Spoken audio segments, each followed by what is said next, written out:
Sanctuary city policy costs a woman her life. I'm Lilley with TheRebel.Media. A heartbreaking story out of San Francisco last week. A 32-year-old woman out for a walk with her family along one of San Francisco's pedestrian piers, shot and killed in a random act of violence by a man with a long history of criminal violence and a man who had been deported 5 times. A man who should have been deported again but wasn't because San Francisco has decided to be a sanctuary city, meaning they will not order anyone deported, they will not comply with deportation orders, and illegal immigrants are treated just like anybody else.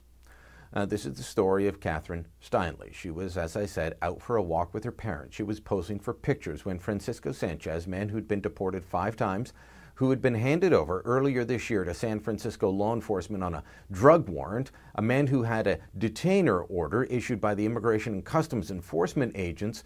Well, he should have been handed over to ICE, Immigration and Customs Enforcement. He wasn't because of San Francisco's policy. Now you might be saying, look, this is the United States. I don't live there. I live in Canada. This doesn't affect me at all. Really?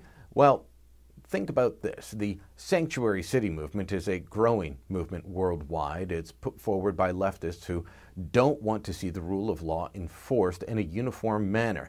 The sort of people that support no one is illegal, a group that says we should just have open borders, and yet at the same time claims that here in North America we're all living on unceded, occupied native land on Turtle Island.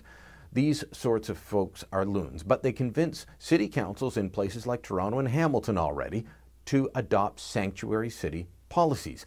Vancouver has considered doing the same, and you can be sure that cities like Edmonton, Winnipeg, Halifax, anywhere with a strong left-wing council is going to follow suit.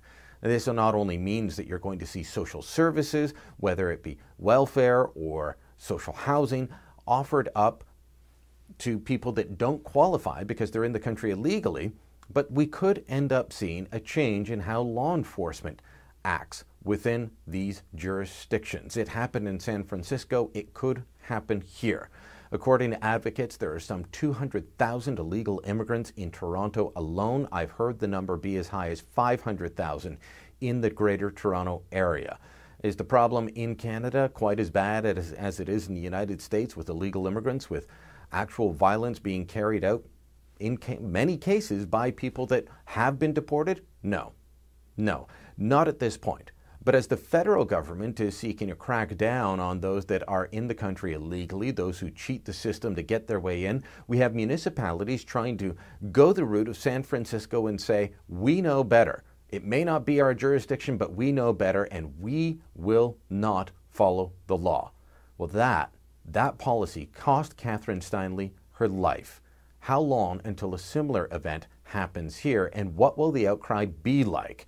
Cities like Hamilton and Toronto need to wake up. The activists who put forward these policies need to wake up and get on board with the reality. One law for all, applied equally and blindly. That's justice, not what happened to Kathryn Steinle.